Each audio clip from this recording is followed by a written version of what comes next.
السلام علیکم ورحمۃ اللہ وبرکاتہ۔ محترم سامعین و ناظرین، امید ہے تمام احباب خیریت سے ہوں گے۔ فیڈرل پبلک سروس کمیشن کے انٹرویو کی تیاری میں آج کی ہماری 9ویں ویڈیو ہے۔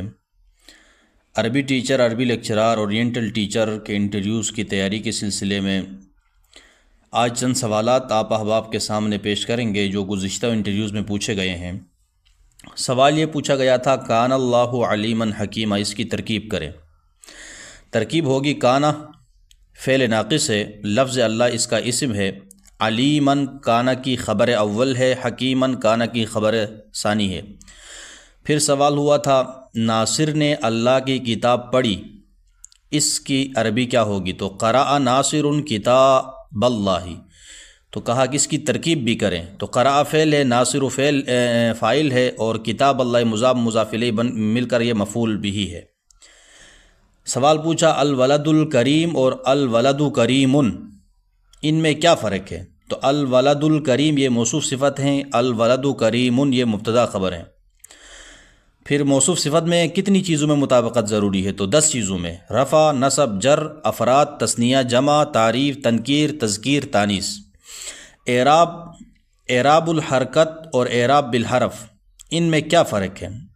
صحیح ہے، تو اعراب بالحرکت سے مراد ہے زیر زبر پیش وغیرہ، اعراب بالحرف سے مراد الف واو یا وغیرہ، یعنی جن چیزوں کے اعراب زیر زبر پیش سے آئے ہیں وہ اعراب بالحرکت ہیں، جن کے الف واو یا کے ساتھ آئے ہیں وہ اعراب بالحرف ہیں۔ جیسے اسماء ستہ مکبرہ کا جو اعراب ہے، سے ابن، اخن وغیرہ کا، جب ابن کو حالت رفع میں پڑھیں گے تو کیا پڑھیں گے؟ جاء ابوہ، واو کے ساتھ اس کی حرکت آئے گی۔ اسی طرح رأیت اباہ، حالت نصبی میں الف کے ساتھ، صحیح، منصوب بالالف۔ مررت بابیہ، حالت جری میں۔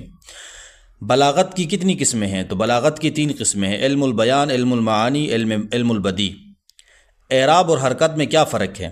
اعراب سے مراد وہ تبدیلی ہے جو کلمے کے آخر میں اس کے جملے میں مقام کے مطابق واقع ہوتی ہے۔ یہ تبدیلی کلمے کے رفع، نصب، جر یا جزم کی صورت میں ظاہر ہوتی ہے۔ اس کی مثال جیسے جاء علی، رأیت علیا، مررت بعلی۔ حرکت کہا جاتا ہے کہ حرکت سے مراد کلمے کے کسی بھی حرف پر آنے والی زبر، زیر یا پیش ہے۔ حرکات کا مقصد الفاظ کو درست تلفظ کے ساتھ پڑھنا ہوتا ہے۔ اس کی اقسام جیسے حرکت کی فتحہ، کسرہ، ضمہ، سکون۔ مثال جیسے کتابن، کی کاف پر زیر یہ کسرہ یہ حرکت ہے، مدرستن میں دال پر سکون، را پر فتحہ، سین پر زبر یہ حرکت ہے۔ پھر سوال ہوا تھا، کیا فعل کی حالت آخر سے تبدیل ہو سکتی ہے؟ تو جواب ہے کہ اگر وہ افعال معرب ہو تو تبدیل ہوگی، اس کے حرکت آخر سے، حالت مبنی ہو تو تبدیل نہیں ہوگا۔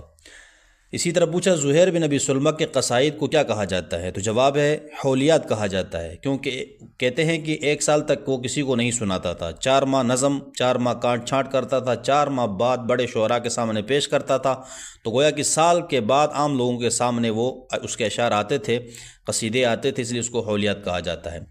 الموشحات کسے کہتے ہیں؟ صحیح، تو موشح کہا جاتا ہے پھولدار کپڑے کو، یعنی ایسی شاعری جو لوگوں کے سماجی زندگی سے ہم آہنگ ہوتی ہے، جس کو اندلس کے لوگوں نے نظم کے روایتی انداز سے الگ کیا اور اس میں مقامی زبان کا زیادہ استعمال کیا۔ عربی میں اس کی تعریف ہوگی، ہی شکل من اشکال الشعر الذی ینسجم علی الحیات الاجتماعیہ وہو خارج عن النظام التقلیدی للقصیدہ۔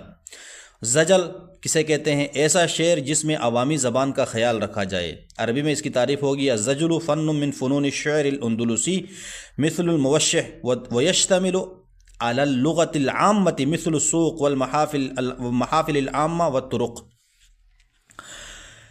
اور ان دونوں میں ویسے موشحات اور زجل میں بھی تھوڑا سا فرق ہے کہ موشحات بھی اندلسی اس کا ہے، یہ بھی اسی زبان سے ہے، لیکن فرق تھوڑا سا یہ ہے کہ موشح جو ہوتا ہے وہ ہوتے ہیں سماجی زندگی کے زیادہ ہم مانگ ہوتے ہیں اور اجتماعی زندگی پر زور دیتے ہیں، جبکہ زجل کے اندر بازاری زبان استعمال ہوتی ہے اور راستوں کی اور عام محفلوں کی زبان استعمال ہوتی ہے۔ اور آگے فرماتا ہے، شعر الحر کسے کہتے ہیں؟ تو هو الذی لا یتم فیہ التزام القافیہ والشکل وهو شعر ذو تفعیلۃ واحدہ، یعنی وہ ایسے شعر جس میں قافیہ اور شکل وغیرہ کا، وزان وغیرہ کا التزام نہ کیا جاتا ہو۔ پھر سوال پوچھا کہ موشح اور شعر حر میں کیا فرق ہے؟ تو جواب ہے موشح کے اندر عام زبان اور سماجی زندگی پر بات ہوتی ہے اور وہ اندلس کے ساتھ خاص ہوتا ہے، جبکہ شعر الحر فصیح زبان پر ہوتا ہے اور وہ صرف اندلس کے ساتھ خاص نہیں ہوتا بلکہ کسی بھی زبان میں شعر الحر کہا جا سکتا ہے۔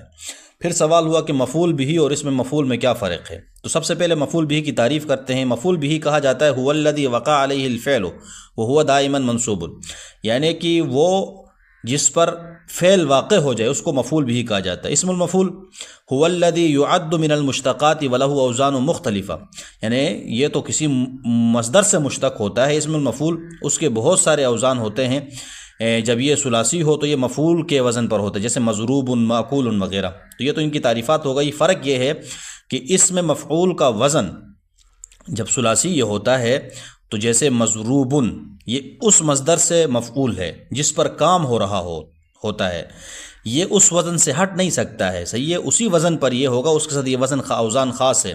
جبکہ مفعول بھی کسی مصدر سے نہیں بلکہ ہر اسم مفعول بھی بن سکتا ہے، یعنی کوئی خاص وزن مفعول بھی کے ساتھ خاص نہیں ہے، کوئی بھی اسم ہو اس سے وہ مفعول بھی بن سکتا ہے، لیکن ہر اسم المفعول نہیں بن سکتا۔ جیسے کتاب فعال کے وزن پر ہے، ابھی یہ کتاب جو ہے نا یہ مفعول ان کے وزن پر نہیں ہے لیکن پھر بھی مفعول بھی ہے، لیکن اگر اسم المفعول بننا ہوگا تو اس کے لیے خاص وزن، جیسے ضارب ہے تو اس کا وزن سے آئے گا تو وہ مضروب ہی کے وزن پر آئے گا، مضروب ان سے ہٹ نہیں سکتا ہے۔ تو یہ ان دونوں میں فرق ہے۔